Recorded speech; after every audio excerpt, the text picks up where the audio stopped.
السلام عليكم ورحمة الله وبركاته. بسم الله الرحمن الرحيم، والصلاة والسلام على أشرف الأنبياء والمرسلين وعلى آله وصحابته ومن تبعهم بإحسان إلى يوم الدين. اللهم لا علم لنا إلا ما علمتنا إنك أنت العليم الحكيم. اللهم علمنا ما ينفعنا وانفعنا بما علمتنا وزدنا علما. اللهم انزل علينا بحكمتك وانشر علينا برحمتك يا ذا الجلال والإكرام. وصل اللهم على سيدنا محمد وعلى آله الكرام، ولا حول ولا قوة إلا بالله العلي العظيم. I wanted to inshallah go over a booklet that was written by a man known as Sultan al-Ulama, the Sultan of the Scholars, Izzuddin Abdul Aziz bin Abdul Salam al-Sulaymi, and he died in 660. He lived in Egypt, and he was known also to have mastered the two madhabs, which is rare in the history of Islam. In fact, I think he's the only person that really has that maqam. But he wrote this book, and he called it Al-Fitna wal-Baraya wal-Mahan wal-Razaya wa-Fawaid al-Balwa wal-Mahan. The book of calamities, tribulations, hardships, and disasters, or the benefits of tribulation and tests. And he wrote it actually to point out all the tests, the benefits that come from having tribulation in your life. And one of the aspects of the Prophet sallallahu alaihi wasallam taslima, one of the most extraordinary aspects of the Prophet ﷺ's life is that he never allowed tribulations to disquiet him. In other words, he never allowed any difficulties that he faced or hardships to perturb him, to put him in a state of turbulence. And the word in Arabic for somebody who has forbearance is called halim. And the word halim is a word that the Prophet ﷺ was described as وَكَانَ أَحْلَمَ النَّاسِ. He had more forbearance than anybody else. That's a description. Now, the word for intellect is hilm. That's one of the words for intellect, is hilm. One of the things they accused the Prophet ﷺ of was يُسَفِّهُ أَحْلَامَنَا. He causes us to lose our intellects, or to make us look like fools, because safiyah is opposite of halim. So the man of intellect is somebody who has hilm, and the man without intellect is somebody who has safaha. And safaha is, they call it khiffat al-aql. It's safaha is a lightness, there's no stability. Because what intellect should do is it should stabilize you. And that's why the halim is somebody who does not get disquieted. He doesn't get perturbed in life. Now, what's interesting about disquietude is that the word for dreamer is halim. The word for a person who's dreaming is halam. Right? Now, why do you think the word for somebody who does not get perturbed is halim, and the word for a dreamer is halim? Ahlam is intellect, but it's also dreams. Adghathul ahlam in Surah Yusuf. The dreams were called empty dreams. Why do you think there's a connection between hilm and dream and intellect? Yeah, it's hard to dream when somebody's agitating you. Dreams need a state of quietude in order for you to sleep. Now, the word for nipple is halama. And a child, when they're at the nipple, what happens to their state? What does the mother do when the child's in a perturbed state, the infant? She gives it the breast, which is called halama. And what happens to the child? It goes into a state of complete quietude and relaxation. Now, isn't it interesting that milk and knowledge are from the same source? And that's why when Sayyidina Umar in the sound hadith saw a dream in which the Prophet, milk was coming out of his fingers and Sayyidina Umar was drinking it. And the Prophet ﷺ said, Al-ilm, al-ilm. It's knowledge, it's knowledge. So, isn't it interesting that ghawaya, which means to go astray, means the inability to digest milk? In Arabic, you can look these up in Arabic dictionary. Ghawaya, which is to go astray, the root of it means the inability to digest milk. Because our first stage is to get through the 2 years. And in Western developmental psychology, they call it that first crisis is trust versus mistrust. That's what the child needs to realize, is that they are in a safe environment.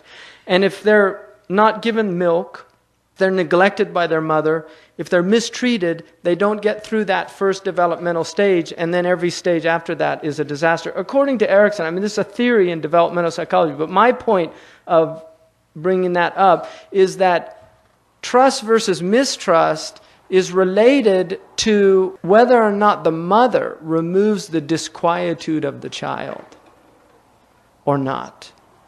Because that's the key thing that the mother has to do, is recognize that the cry of the baby, there's a reason babies cry. And if you grew up in this country in the 60s, there was a character named Dr. Spock, and they're always giving new theories about how to raise children. But one of the theories in the 50s was mothers should ignore the cry of the child and regulate the milk according to fixed times, which is complete insanity.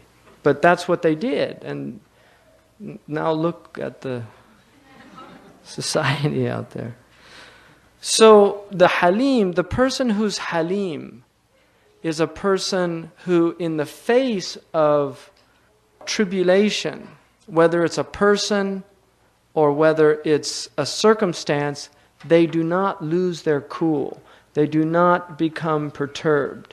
And this is the hallmark of the Prophet ﷺ in terms of his behavior with people and with circumstances, is that, for instance, he is described, whenever people would speak ill to him, he would return with idfa' billati hiya ahsan. Idfa' billati hiya ahsan. The Quran says, give a bad turn, repay it with a good turn. The Prophet ﷺ, when he was migrating from Mecca to Medina, he actually, ﷺ, according to the narration, Abu Bakr was very perturbed. He was troubled. And he would look at the Prophet, and the Prophet ﷺ, even though Suraqa ibn Malik was right behind them, and Abu Bakr was worried not about himself, he was worried about the Messenger of Allah. So he was in an act of ibadah. But the Prophet ﷺ was in a state of tranquility, and he was reciting the Quran, unperturbed. When they were in the cave, and Abu Bakr was very nervous, because right outside were the Quraysh, literally outside of the cave. And the Prophet ﷺ was in a complete unperturbed state. In battles, they said that the Prophet ﷺ used to hide behind him some of the people when it got very difficult, what they call ma'ma'at al-ma'raka. So, the famous story of the Jew that came to the Prophet ﷺ and purposely upset him in order to elicit a response, and it was Omar who got very angry, and the Prophet was completely unperturbed, even though he was insulted by this man. And the man said that he had seen all of the characters of prophecy except for one, Hilm, and he needed to test that. And so he purposely evoked a negative response but didn't get it from the Prophet ﷺ. So he knew that he had Hilm, or forbearance. So one of the things about people that are disconnected from Allah subhanahu wa ta'ala is that they get completely disquieted whenever things get difficult. And it's a sign of weak iman. People whose iman is weak, when they lose the slightest thing, you see them disquieted, perturbed. One of the things that we are increasingly becoming incapable of is listening to each other. Just talk, human beings, without getting disquieted. So people can't have civil arguments. They can't have discussions because once we start talking, I get heated. You elicit a response from me. Like there was a physician in India who used to treat people with ruqya, and one of these modern physicians thought he was completely insane. And when he started arguing with him about this, and he said, how do you think words can affect anything? You need to give people antibiotics, and you need to give them things that will change their state. And so the other physician who believed in ruqya called him a donkey. And he got really angry. And then he called him a pig, and he was about to kill him. And he said, 2 words I said to you, and look at how they've changed your state. You're red and ready to kill me because of 2 words. So words have a power to elicit responses from us. And so what hilm is the ability to not allow your buttons to be pushed. And it's one of the gifts of Islam. If people take it seriously, it's hard to do, and we're all working on it at some degree. People get better at it than others, but it takes a great deal of effort, and it doesn't stop. It gets finer and finer. But removing resentment from the heart is a really difficult thing. Hasad, all these diseases of the heart. So this book he wrote as a way of helping people to understand what tribulations really are. Because one of the reasons we get disquieted about difficulties is we don't understand what the wisdom of the difficulty is from Allah subhanahu wa ta'ala. That's one of the real problems. So when Allah subhanahu wa ta'ala gives you a difficult situation, if you believe in Allah, the difference between you and somebody who does not believe in Allah is that you will derive benefit from that condition. Now, one of the beauties of the creation, and for me, one of the greatest proofs of the existence of God, is that if you do not believe in God, you will live in a world that is godless. And I really think that that is a proof for the existence of God. Because if you believe in God, you will live in a world filled with God. But if you disbelieve in God, you will constantly be reaffirmed in your disbelief. And that's why atheists can't understand people that believe in God, and people that believe in God can't understand atheists. Because both of them are seeing a proof for their belief. They really are. And that's one of the meanings, I think, of the hadith, أَنَا عِنْدَ الظَّنِّ عَبْدِي بِي. I am in the opinion of my servant. So if my servant thinks I'm nothing, that's what he finds. Allah is in the understanding of the believer. So if you believe Allah is with you, Allah is with you. If you don't believe He's with you, He's not with you. And that's why despair is haram in every Abrahamic tradition. It's haram. And in Catholicism, it's the unpardonable sin in Catholicism. To despair from the mercy of God is actually the one thing they say is not forgiven. And that's Iblis ablasa. That's his disease. He despaired. And so he wants everybody else to despair. So part of the game that's being played in the world is to make everybody think that it's all horrible. And whenever you talk to people that don't believe in God, or people in this age in particular, that's what do they say to you?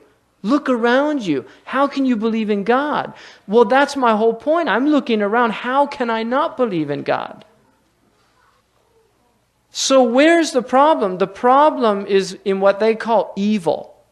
And this is ultimately what every argument against the existence of God rests upon. It rests upon what they call the problem of evil. And that is why, if somebody tells you they don't believe in God, what you should ask them to do is explain to me what your definition of God is, because we might not believe in that same thing. In other words, I might agree with you that I don't believe in that thing, because one of the things that they've done is that they're trapped in a Christian Manichaean worldview, which is where good and evil are separate entities. Whereas we believe good and evil are both creations of Allah. See, the Christians can't explain evil because they say God is all good and God is all powerful. Well, if God's all good and all powerful, how do we explain evil in the world? Because if He's all good, He wouldn't create evil. And if He's all powerful, He would remove it from the world. This is what they call the problem of evil in philosophy. That's the argument. So that is ultimately what atheists have a problem with. So one of the benefits of this is that we had scholars that looked at tribulations and said, never think something is evil because you don't know. Now, on the one hand, we have a sharia that says killing is evil, right? So if somebody kills another person unjustly, that's evil. And the person should be punished or forgiven or whatever's done, but it's a wrong that needs to be redressed. So sharia is something that we have to live with, the law that Allah has given us. Just like here in this society, we have laws. Many of them are congruous with our system of law, and that's what Raghib al-Isbahani calls al-adala al-muttaqa, which is shared by Muslims and non-Muslims. And then you have what's called al-adala al-muqayyada, which relates to the sharia or the sacred law that a specific prophet has brought. And that adala can actually change. It can actually change. But adala muttaqa, it's wrong to take somebody else's property. Everybody agrees on that. And that's the basis of entering into transactions with non-Muslims. And that's why Muslims can transact with non-Muslims. Because if we didn't have a shared understanding of justice, we couldn't communicate. But every non-Muslim who's got any brains at all will agree with us on many basic points. And this is how it's capable for Muslims and non-Muslims to live together based on these shared things. There are other things where we disagree, and then the Sharia has ways of dealing with that. In a Muslim society even, non-Muslims are allowed to do things that Muslims aren't allowed to do. So he begins this book, Bismillah ar-Rahman ar-Rahim, in the name of Allah, the Merciful, the Compassionate. Every Muslim traditionally began their book with either Bismillah or Alhamdulillah. And that was because the Prophet ﷺ said that anything that begins without Bismillah is cut off from barakah. And so it's a way of maintaining barakah. وصلى الله على سيدنا محمد وآله وسلم تسليما. قال الشيخ الإمام حجة الإسلام معتمد الأنام أبو محمد عبد العزيز ابن عبد السلام ابن أبي القاسم السلمي الشافعي نفع الله به المسلمين وغفر لنا وله ولجميع المؤمنين. That the Shaykh, and Shaykh in Arabic has several meanings. One of them is simply just an old man. Shaykh, he gets gray hairs. And Shaykh also means the head of a tribe. It can be somebody who has wealth. It can mean a dignified person. But here it's used to signify somebody who has wisdom. And because usually wisdom comes with old age, so a Shaykh. And then al-Imam, Imam is a paragon, somebody that embodies something. Amma ya ummu means to intend something or to move towards something. And ummah is a group of people that are moving towards the same object. That's what a ummah is. It's a people that are bound together by the same goal. And that's why the ummah of the Prophet ﷺ has the same goal, to get to paradise. And then the mother is obviously, she is the which is related to the same root word. Hujjat al-Islam. Hujjah is a proof, and that was a level, a degree that certain scholars reach where they actually become like Imam al-Ghazali, who is the famous Hujjat al-Islam, becomes a proof for the existence, or for the truth of Islam. That person has become, the fact that they exist is a proof that Islam is true. Mu'tamad al-Anam, the one that all of the creatures depend upon. And Anam generally means the things that sleep, but it also means the ins and the jinn. And Imam al-Tabari says about the وَوَضَعَ الْأَرْضَ لِلْأَنَامِ, that he placed the earth for the Anam, that it means all the living creatures, things that sleep. And also the ulama are a benefit to the creatures because they defend their rights. Creatures have rights, trees have rights, all these. And this is a modern argument in the West, whether creation has legal standing or not. I mean, this is an argument that environmentalist lawyers have brought up. Whereas the Muslims dealt with these things, that they are to be protected. So, and then his name is Abu Muhammad Abdul Aziz ibn Abdul Salam, and he was Shafi'i, but he also mastered the Maliki madhab. And then he says, Nafa'allahu bihi al-Muslimin, may Allah benefit the Muslims by him. And see, even today, 800 years after he wrote this book, we're here in California benefiting by his words. And so the dua was answered. May we benefit by this Imam. وَلَهُ وَلِجَمِيعِ الْمُؤْمِنِينَ, and all the believers. غَفَرَ لَنَا وَلَهُ وَلِجَمِيعِ الْمُؤْمِنِينَ, may Allah forgive us and him and all the believers. لِلْمَصَائِبِ وَالْمِحَنِ وَالْبَلَايَ وَالرَّزَايَا فَوَائِدُ تَخْتَلِفُ بِاخْتِلَافِ رُتَبِ النَّاسِ. Calamities and tests and tribulations and disasters have different benefits based upon the different ranks of people. Now this is an important idea. Rutba is a rank. It's used in modern Arabic in military rank. The rutab are the ranks that people are in relation to Allah. So just as you have in the military, because وَمَا يَعْلَمُ جُنُودَ إِلَّا هُوَ جُنُودَ رَبِّكَ إِلَّا هُوَ, nobody knows the armies of your Lord except Allah. So Allah has junud. Now, people have different ranks. You have generals, you have colonels, and then even within that you have ranks. And then you have majors and captains and lieutenants and sergeants and corporals. People are ranks. Now, in the people of the Zahir actually wear uniforms to let them know what their ranks are. In Islam, those ranks are hidden. You don't know the stations of people with Allah. It's something Allah has hidden. One of the ulama said that Allah hid three things. أَخْفَى ثَلَاثَ فِي ثَلَاث. He hid three things in three things. He hid his rida fi ta'atihi. He hid his contentment in his obedience. So in other words, you never know what Allah will accept from you. Allah might not accept a great thing you did that was an act of obedience, but He might accept a small thing, like the prostitute who was forgiven for giving a dog water. That's the reason that she was forgiven, for giving a dog water. So Allah has hidden His contentment in His obedience. وَأَخْفَى سَخَطَهُ فِي مَعْصِيَتِهِ. And He hid His wrath in disobedience. So the woman who locked up the cat and went to hell for locking up a cat, that was the thing. She obviously, that's an indication of her state. She was obviously a cruel woman, because if you don't have compassion with animals, it's a sign of cruelty. And in our society, we know that children that are abusive to animals and torture animals when they're young often end up becoming very abusive when they're old. So there's a relationship between kindness towards animals and kindness towards humans. And that is why, one of the reasons why every prophet was a shepherd. Because they learned to be gentle to animals, because that is a transitional phase into being gentle to...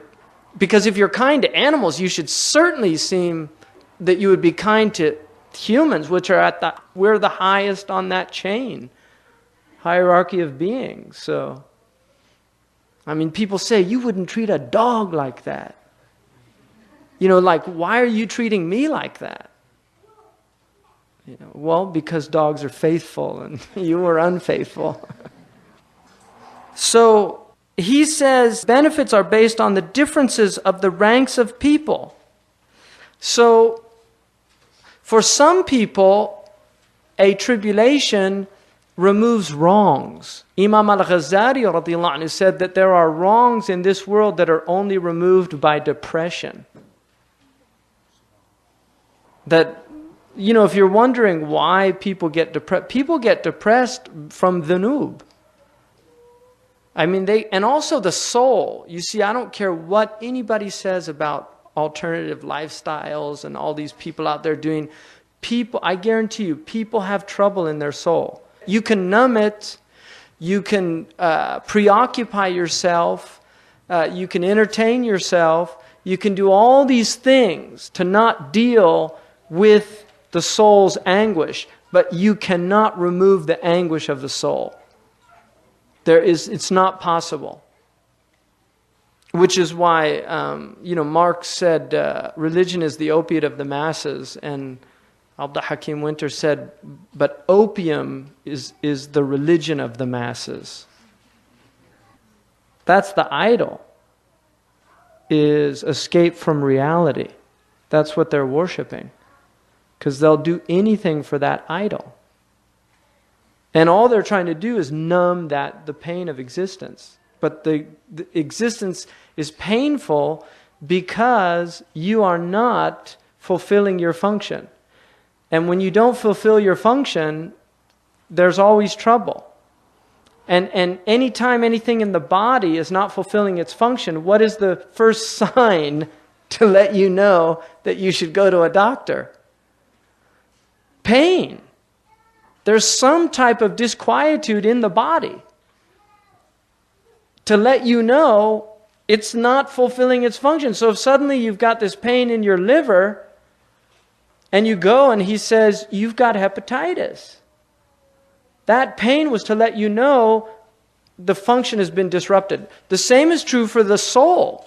If you're not fulfilling your function, which is to worship Allah subhanahu wa ta'ala, testify to His unity, and to behave accordingly, then you will be in pain and suffering until you come into accordance. And that's a gift from Allah, in the same way that pain, signs and symptoms are gifts for people so that they can go to a physician and get well. If there weren't signs and symptoms, that's why hypertension is such a dangerous disease, because people can walk around and not feel any discomfort from hypertension, and they can die from it. So pain in the soul is there, but people will do things, and that's what people do. See, what kufr is essentially is covering up. Now, if you get a headache and you go and take Tylenol, you're not getting rid of the headache. You're suppressing the symptom. So if you are sick in your soul from your kufr and you go and you do things in order to remove the pain of the kufr, you're just covering up more. And that's why it's dhulumat, fawqa dhulumat. It's darknesses over covering darknesses. And you just keep covering up more and more and more until that person is so diseased that it's a hopeless case unless Allah subhanahu wa ta'ala intervenes. But that's what happens to people. And so the ranks of people differ. Now, the prophets, upon them all be peace, the prophets have tribulation not to remove their wrongs, but to elevate them in rank. It's not to remove their wrongs. And that's the case of some of the salihin as well. It actually becomes irtifa', raf' darajat. They're moving up in degrees. And ashaddu nas ibtila'an, the people of the greatest tribulation are the prophets, and then those closest to them, and then those closest to them, and those closest to them. It's like that. Now, obviously, you can see people in the world, and you look at them, and you see tribulations. Like there's non-Muslims, and you see the tribulations that they're in, and you wonder about that.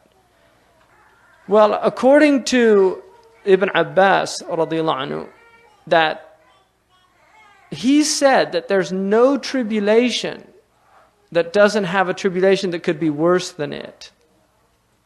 And so it's difficult to assess what really is happening when you look at people. But this is one of the problems in religion, is suffering in the world and the different degrees of tribulation out there. And this is the way that we view tribulation for the believer. For people outside of Islam, there's a whole other set of rules working. Because when you know things, you have an accountability that is not included when you do not know things. And one of the things that Sayyidina Umar radiallahu anhu said that he noticed about Islam is that when they entered into Islam and they would do something wrong, they would see an immediate effect of that. Whereas they never saw it in the Jahiliyyah. And that was because of their maqam with Allah. So there was once, the Prophet ﷺ was walking, and there was a young man who saw a woman, and he was looking at the woman, and he ran into the wall. And the Prophet ﷺ said that was his removal of the wrong. That it happened immediately. And so that actually was a blessing, to have that wrong removed. Now there's another hadith where the Prophet ﷺ went to a man who was completely devastated. He was dying, he was in his bed, flesh and bone, and completely wasted. And he said, "What did you ask Allah?" He said, "I asked Him to purify me of all my sins." And he said, "Don't ask Allah for that, because you can't take it. But ask Him for afiyah, for well-being. Don't ask Him for that, because you don't want that. You don't want Allah subhanahu wa ta'ala to purify your sins in this world. You want Him to remove your sins by forgiveness." That's what we want. And that's why a sincere tawbah is what we need. We need a sincere tawbah to Allah. We don't want to have to do all these things and then get these things happening to us because of the wrongs that we're doing. But that's what happens. And don't think that it gets any easier, but what happens with the people, the salihin, is that they get to a point where they're content with what's happening. It's no longer painful, because they're in such a state. A woman, one of the salihat, was walking and she stumbled and hurt her leg. And she began to laugh. And somebody thought she was crazy and said, "Are you Majnuna?" And she said, "No, but I fell, and then when the pain came, I remembered the hadith in which the Prophet ﷺ said that a believer doesn't get a shoke, a thorn in his foot, except it removes wrongs. And the sweetness of my wrongs being removed overwhelmed my pain." That she was actually, alhamdulillah, that's iman. Those are spiritual endorphins kicking in. There are spiritual endorphins. All those things are mithal. They're just, what you see in the world is just a metaphor for the unseen world. They have opium. There's spiritual opium. I mean, there's things that can put out your pain. When one of the Sahaba had an arrow, they said, "Wait till he goes into prayer to remove it." You think these are stories? You think these are like things people made up and like fairy tales and things like that? Seriously, these are not made up stories. These are things people witnessed with their own eyes. And they removed the arrow during his prayer because he couldn't feel it. And don't think, I broke this arm severely. I had a Colles fracture. It's one of the worst kinds you can get on your wrist. And they gave me something called fentanyl. They could have broken my leg. I wouldn't have cared because of that drug. And it only lasts it's a very short lasting drug. The half-life is very quick, and it's used. It's a morphine derivative.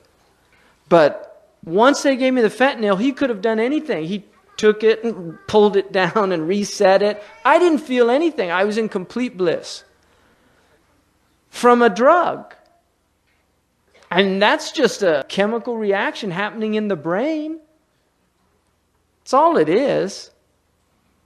So don't think that those are stories. Those things are real. People go into those states with Allah subhanahu wa ta'ala where they do not feel pain. They actually feel delight. And that's not something that you should ask Allah for, let me delight in my calamities. You should ask Allah for afiyah. But you should recognize that when the calamities come, they come for a deep wisdom. So he says, أَحَدُهَا مَعْرِفَةُ عِزَّ الرُّبُوبِيَّةِ وَقَهْرِهَا. The first benefit is that you realize the power of lordship over you. You realize that Allah is Rabb and you are Marboob.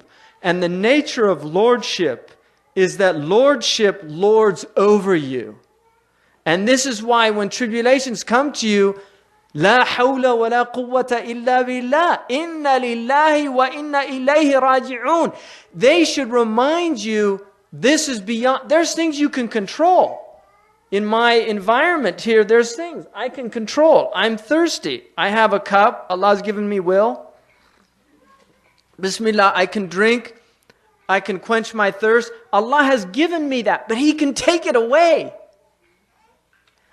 Allah subhanahu wa ta'ala, la qadar Allah, can not only remove the power of motion.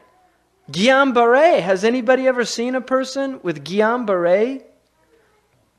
The virus, where they have to be on ventilators, they can't move. Healthy young people in their 20s get afflicted with this disease. And one of the miracles of that is sometimes they actually recover and get back their motion. So it's like this period where Allah removes it all from them and then gives it back. But then there's other times they don't get it back. And that's when they see what the reality, because this is the illusion. The illusion is I'm free, I'm independent, I can do whatever I want. I mean, we've got 6 billion people walking around on this planet under that delusion. But when the calamity comes, suddenly that delusion is taken away. And that's why Lee Atwater, does anybody remember that name? Lee Atwater? He was the Republican head of the election committee. He basically destroyed Dukakis's, when Dukakis ran for Democratic president. Lee Atwater wrote an extraordinary, and it's worth reading.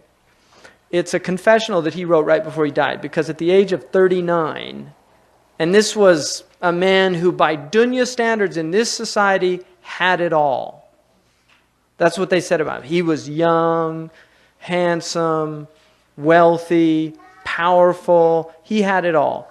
He was a Machiavellian politician that basically destroyed people's lives.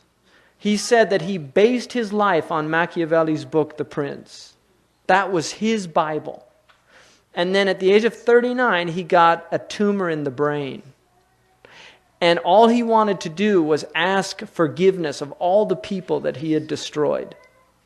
And he wrote it. It's really worth reading what he wrote, because he said suddenly he realized. And that's what it takes for some people. That's what it takes to learn that lesson. So learning that Allah is Lord and He is qahirun fawqa ibadihi, that He overpowers His servants. The second benefit is ma'rifatu dhillat al-ubudiyyati wa kasriha, that you realize your abject servanthood and your complete state of resignation and brokenness before the will and power of Allah. وَإِلَيْهِ الْإِشَارَةُ بِقَوْلِهِ تَعَالَى, and to this the words of God indicate when He said, الَّذِينَ إِذَا أَصَابَتْهُمْ مُصِيبَةٌ قَالُوا إِنَّ لِلَّهِ وَإِنَّ إِلَيْهِ رَاجِعُونَ. Those who, when an affliction strikes them, they say, surely to God we belong and to Him we return. اعترفوا بأنهم ملكه وعبيده. They finally admit that they are in the dominion. They admit in this, when the calamity comes, they admit we are the dominion of God.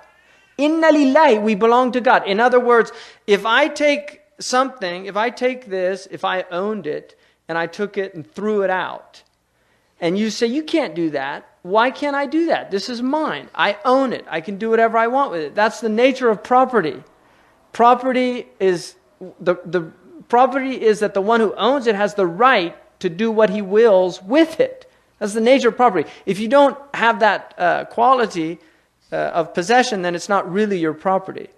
Now, because the dunya is not our property, we can't do whatever we want with it, can we? But we understand the concept of property. This world is the dominion of God, and therefore God can do whatever He wants with it. Now, the nature of, you see, if I have a book and I burn it, and you say to me, you can't do that. Yes, I can. It's my book, and I want to burn it. You shouldn't burn books. Maybe I shouldn't, but I can, and you can't stop me by law. So then if the person asks you, why did you burn the book? Because there's mistakes in it. Oh, I didn't realize. Now I've explained myself, and now it makes sense to you. This is Musa and Al-Khidr, right? In that story of Al-Kahf, which is the story of the problem of evil. That story solves the problem of evil. Because Musa's looking with the eye of the outward, and everything he sees is wrong. But when it's explained to him by a servant who was given knowledge of Allah subhanahu wa ta'ala, suddenly the Musa is saying, I didn't realize. Now I have an explanation. Well, what happens on Yawm al-Qiyamah? Allah tells us in the Quran, He explains it all to us. And then everybody's going to say, now it makes sense. The difference between the believer and the kafir is in this world we're saying, we know it makes sense, and we're willing to wait until the day of judgment to have it explained. Because we trust Allah. They're saying, no, it's wrong. How do you know? You don't have all the information. You cannot make a judgment about a thing unless you completely understand that thing. Al-hukmu ala shay'in far'un an tasawwurihi. To judge a thing is only one aspect of conceptualizing the entirety of that thing. It's a principle in logic. And that's why a judge has to know all the facts. If you prejudge, it's called prejudice. And it's considered to be a moral vice, to be prejudiced. So we cannot prejudge God.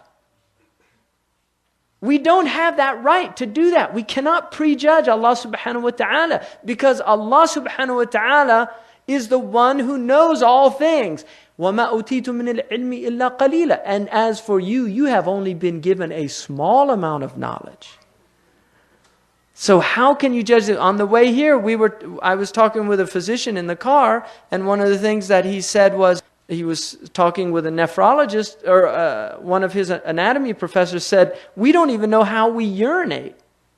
We don't really understand it. We can explain to you what we know, but why it's happening, how this whole thing is working, how the kidneys are doing all this, we don't really understand it. Well, and I responded to him by saying Imam al-Ghazali was once asked by a man, where is God? Ayn Allah. And Imam al-Ghazali wrote a poem back to him, and in the poem he said, you don't even know how you drink water and then how you urinate it. What's happening in between? You don't know your coordinates in the universe. How can you ask where God is? I mean, I love these maps in astronomy books where they show our galaxy and they say, you are here.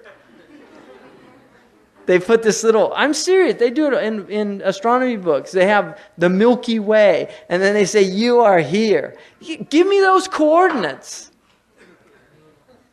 Seriously, you know what coordinates are based on? Coordinate system. XYZ, yeah, right. You have to have a system. You have to have, like here we have what are called cardinal points, which don't even exist in reality, because cardinal points are experiential. It's all flat earth. Cardinal points are all based on pre-Copernican theories about the universe, but that's all we've got. So if you ask for my coordinates here in California, it's based on arbitrary points of reference, like Greenwich. Who chose Greenwich? The English happened to be the most powerful people at the time, so it was Greenwich. It could have been Istanbul. It's arbitrary. You don't know where you are in the universe. How do you know where God is? But this is the ignorance of man. Because man is in a delusional state. And the problem with delusion, this is the most troubling thing for me, as a person that understands this intellectually, the problem with delusion is nobody who is deluded sees their delusion. That is the problem of delusion, is you do not understand that you're deluded. Arrogant people are often completely oblivious to their arrogance. They don't realize that they're being arrogant. But they see themselves as better than you.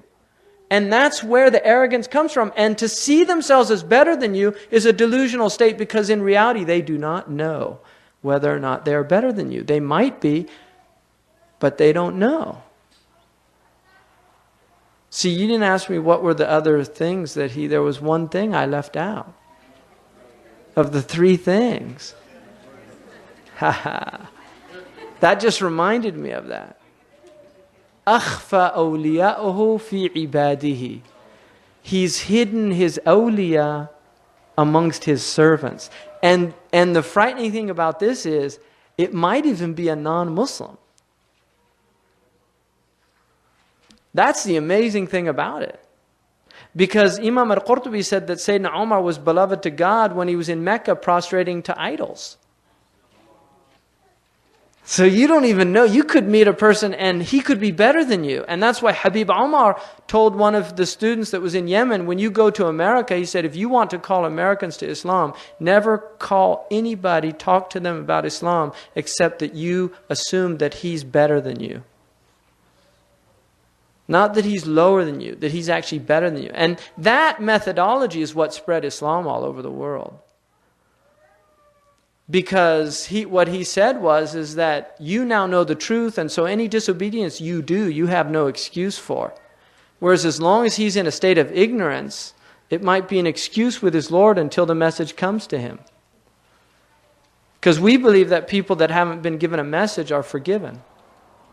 So then he says that they admit that they are his dominion and his servants, وَأَنَّهُمْ رَاجِعُونَ إِلَى حُكْمِهِ وَتَدْبِيرِهِ, and ultimately they must return to his judgment and decree, to his planning and management in them, وَقَضَائِهِ, and to his fate, وَتَقْدِيرِهِ, and to his measuring out. لَا مَفَرَّ لَهُم مِّنْهُ, they have no place of refuge from him, وَلَا مَحِيدَ لَهُمْ عَنْهُ, and no way out.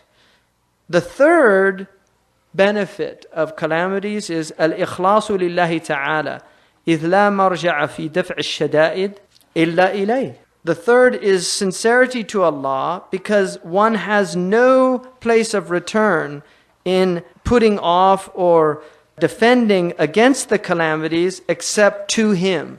So it makes you sincere, because the mukhlis is the one that calls on God without any shirk. So if you realize you have no other place, لا ملجأ منه إلا إليه, they realized that they had no place of refuge from him except to him.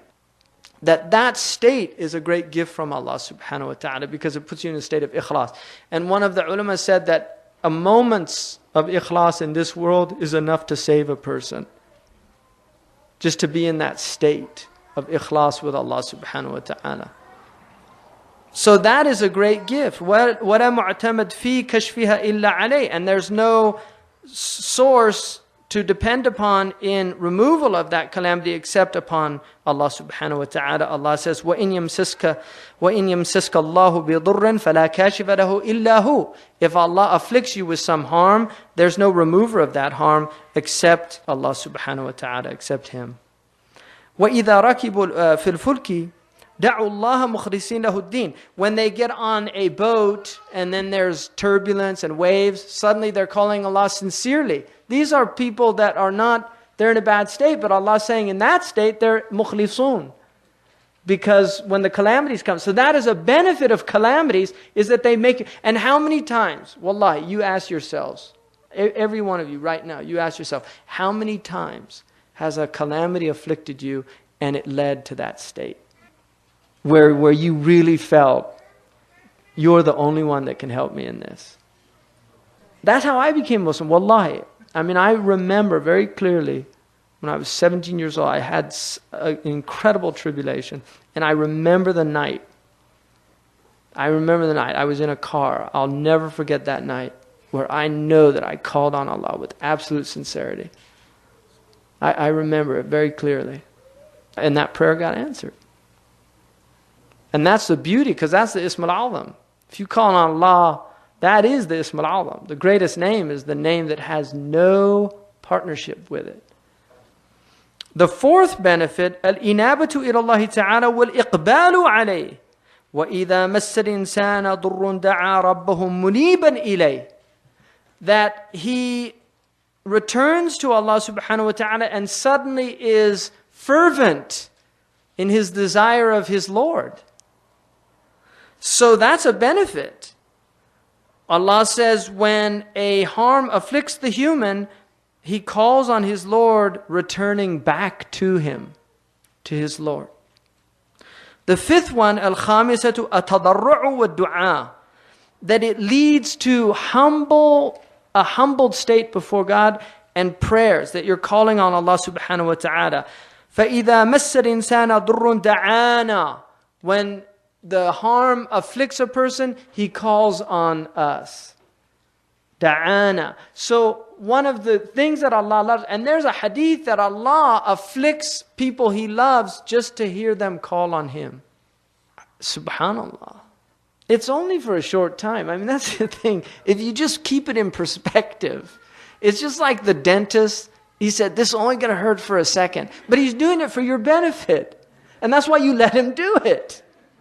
It's true or not true. You know, somebody when they're pulling out the sliver, you know, this is just going to hurt for a second. Just, okay, go ahead. Oh, it's over. That's what you say when they, you know, you do something to the child, get a sliver out. It's just for a second. And then they're crying and crying and crying. It's over. It's over. And then you hug them and everything's all right. And that's the thing about dunya. It's just, we're getting the tooth pulled out. It's 70 years, 80 maximum. But if you relate it to infinity, it's canceled out. So stop complaining.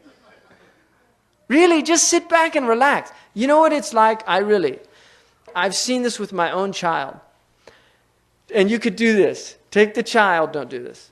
Take the child, I don't want to be responsible. It's America, they sue you if stuff like that. If you take a child and you throw the child up, there's a point where you see this. They go into this state of complete panic. And then when they come back to your arms, they're laughing. That is dunya.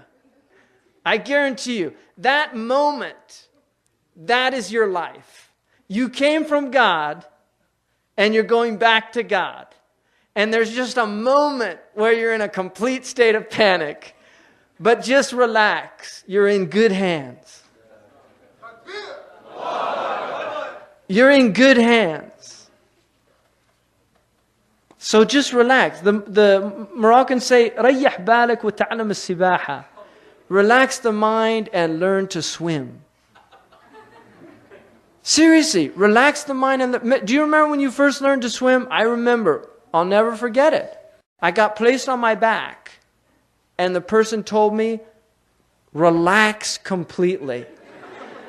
I was scared to death. Relax completely. What are you talking about? I'm going to drown.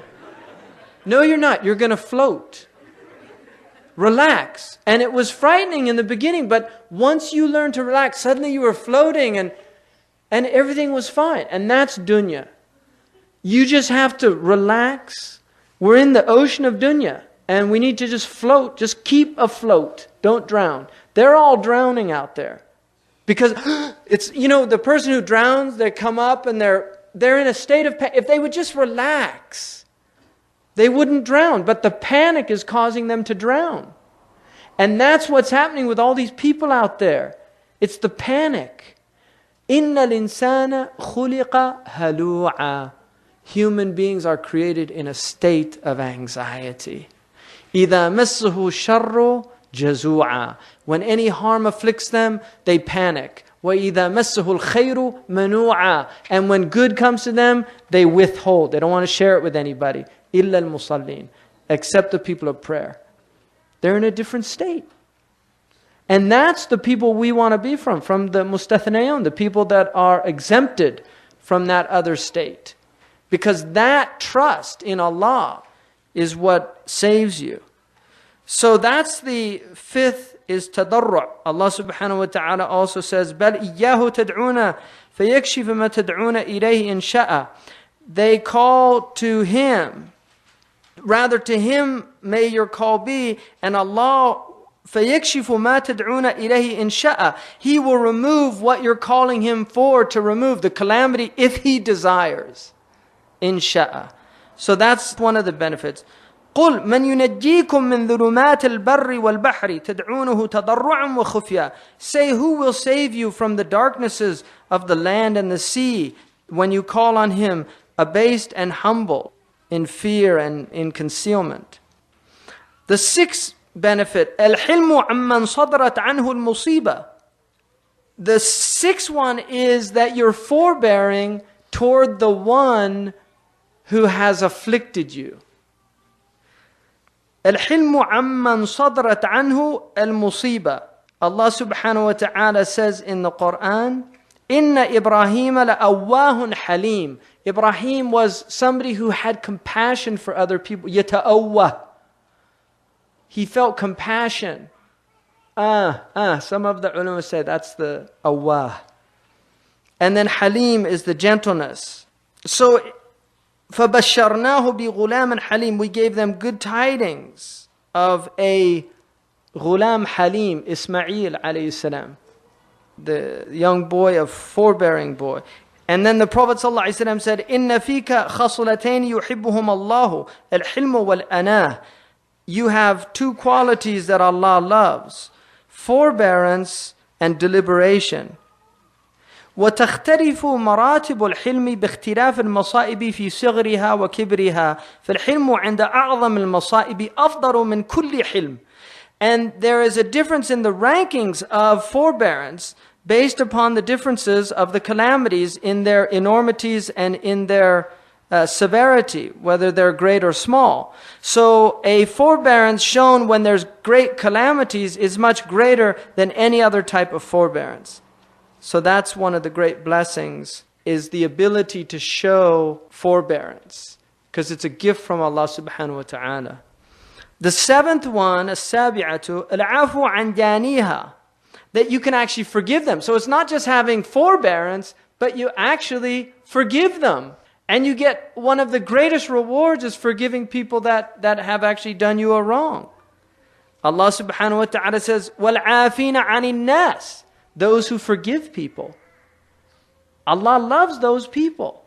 وَمَنْ عَافَى وَأَصْلَحَ فَأَجْرُهُ عَلَى اللَّهِ. That the one who pardons and who rectifies, his reward is with Allah subhanahu wa ta'ala. وَالْعَافُ عَنْ أَعْظَمِهَا أَفْضَلُ مِنْ كُلِّ عَفُو. And when you forgive people for great calamities, it's better than any other forgiveness. See, if you have family members that cause you problems, you have to forgive them for the sake of Allah. Don't do it for them. Do it for Allah subhanahu wa ta'ala. See, one of the things people do, if you get angry and you leave, you run out of the room, and then you don't talk to that person, the more you delay that time, the deeper that it festers. It's like a boil. If you because that's a jarha. If you immediately go, seriously, I got upset with somebody. I went, took a shower, and then just went and asked their forgiveness. And I was not the wrongdoer. The thing can be healed. If you don't do that, it becomes more and more difficult as time goes on. It becomes more and more difficult. It festers. And then it's pride comes in, shaitan, saying, it's not your fault, you didn't do it. He should be the one asking forgiveness of you. Who does he think he is? Don't worry about who he thinks he is. Worry about who you think you are. That's the problem. The problem with the world is who we think we are. So asking forgiveness of people is a great blessing from Allah subhanahu wa ta'ala. الثامنة والصبر عليها is the eighth one is to be patient during the tribulation, because in Allah ma'as sabirin. Allah is with patient ones. So when you show patience, it's a great blessing. And intidhar al-faraj is one of the greatest acts of ibadah, is to actually just wait for an opening from Allah. And there's Muslims, you see, There's Muslims, if you tell them, Muslims need to be patient, how long are we going to be patient? There's this kind of thing like, it's like we've been patient. That is not patience. You cannot call a donkey patient in Arabic. You don't say al-himar sabir. It doesn't work because patience is based on understanding. You can bear things. تحتمل شيء. That's what it is. تحتمل الضرب. They just bear it.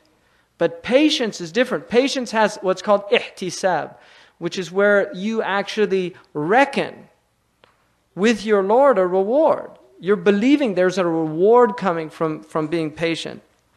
وهو موجب محبة الله تعالى وكثرة ثوابه. This brings on the mahabba of Allah, the love of Allah, and also the abundant reward from Allah subhanahu wa ta'ala. وَاللَّهُ يُحِبَّ الصَّابِرِينَ. Allah loves the patient ones. So by being patient, you're actually incurring the love of Allah subhanahu wa ta'ala, engendering the love of Allah subhanahu wa ta'ala. إِنَّمَا يُوَفَّ الصَّابِرُونَ أَجْرَهُمْ بِغَيْرِ حِسَابٍ. The sabirun are given their rewards without any reckoning. Some rewards you get, it's reckoned already. Whereas patience, it's without reckoning. وَمَا أُعْطِيَ أَحَدٌ عَطَاءً خَيْرًا وَأَوْسَعًا مِنَ الصَّبْرِ.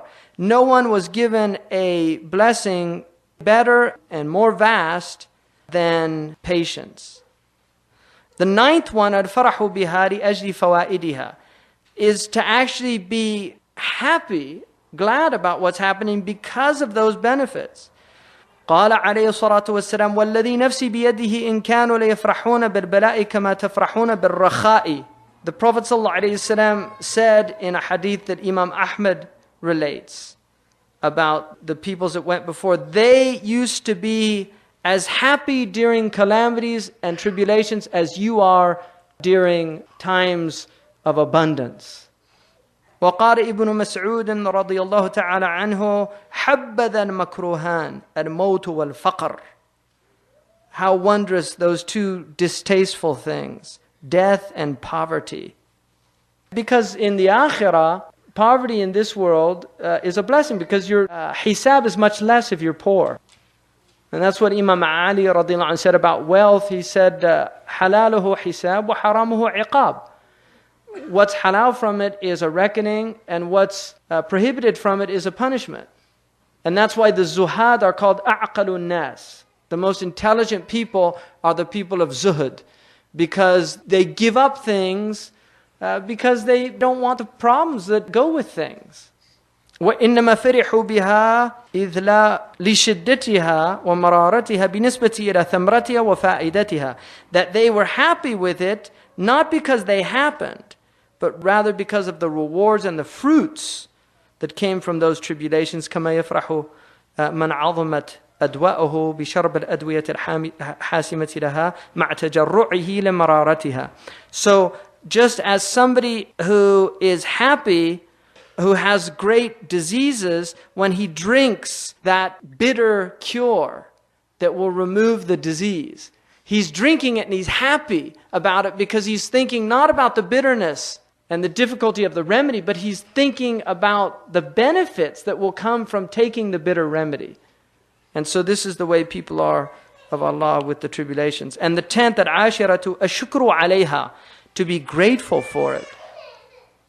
لما تضمنته من فوائدها كما يشكر المريض الطبيب القاطع لأطرافه المانع له من شهواته لما يتوقع في ذلك من البرء والشفاء. Just like because of what are contained in there of the benefits, as a sick person would be grateful to the doctor who is severing one of his limbs or preventing him from his desires because he believes in that is a cure for him. You go to the surgeon, the surgeon cut your hand off because there's gangrene. What do they say to the surgeon afterwards? Thank you so much, doctor. I can't tell you how much he just cut your hand off. Why are you thanking him? Because you realize that he was doing you a benefit, even though outwardly he harmed you. And so in the same way, those people who have tribulation from Allah subhanahu wa ta'ala know that Allah only does these things to benefit them, to make them grow. And so they actually say, Alhamdulillah wa shukrillah, al-hadiyata ashara, the 11th one, tamhiswaha lidhunubi wal khataya. The purification that these calamities have towards their wrongs and their sins.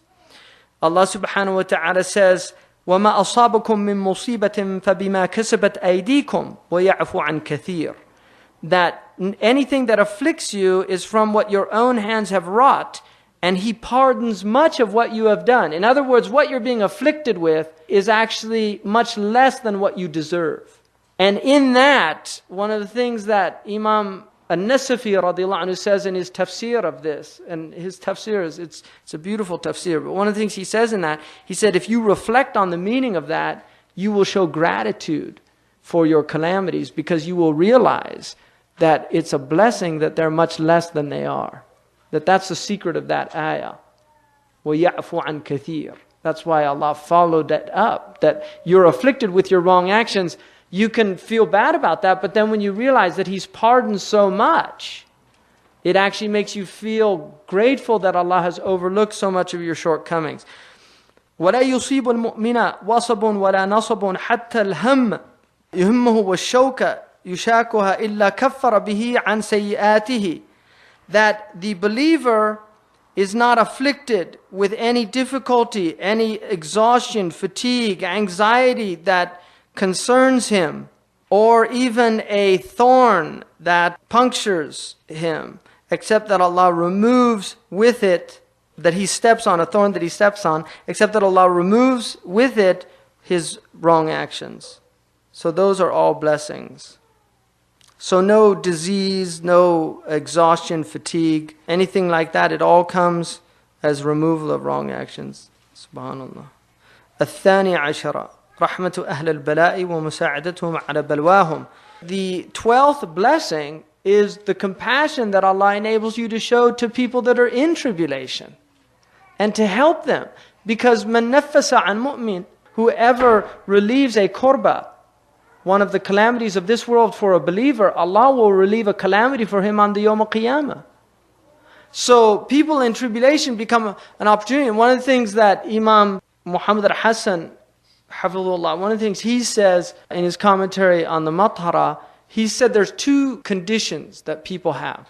One is where you have the afiyah, you have well-being in yourself, in your family, but you get problems of other people. And the other is that you have those problems.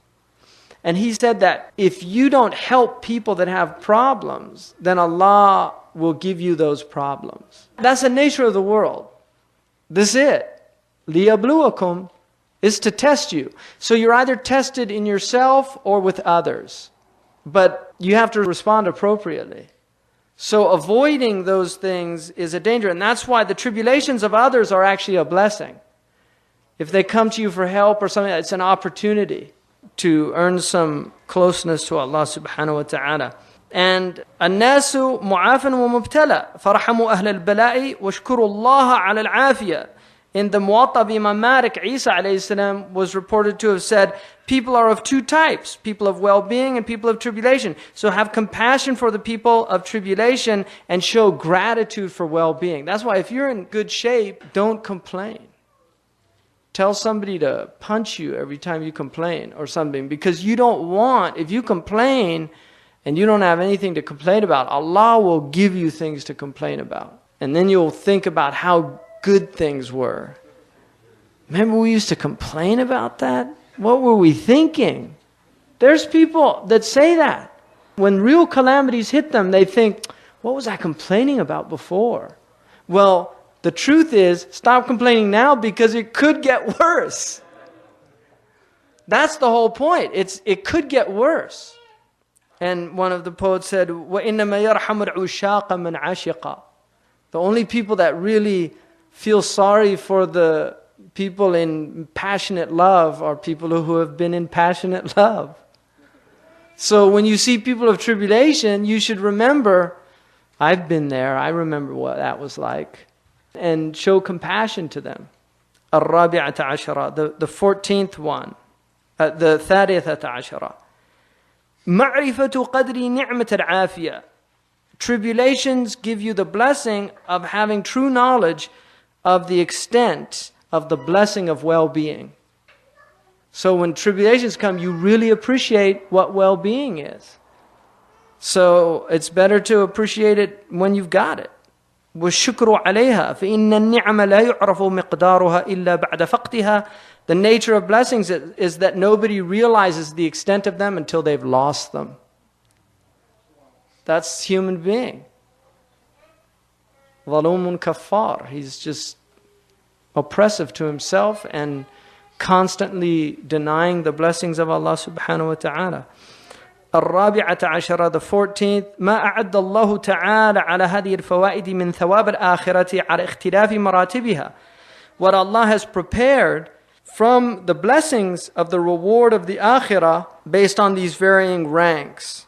So this is also a blessing that Allah subhanahu wa ta'ala has prepared rewards for the calamities that you bear patiently or with contentment, based on the different ranks. There are people that are content, they'll have a higher station in paradise than people that were simply patient.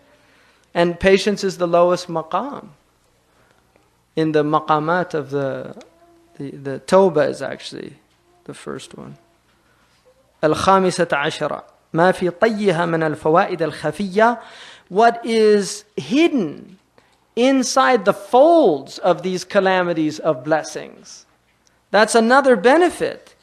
فَعَسَىٰ أَن تَكْرَهُ شَيْئًا وَيَجْعَلَ اللَّهُ فِيهِ خَيْرًا كَثِيرًا. Maybe you dislike a thing and Allah will put in it much good.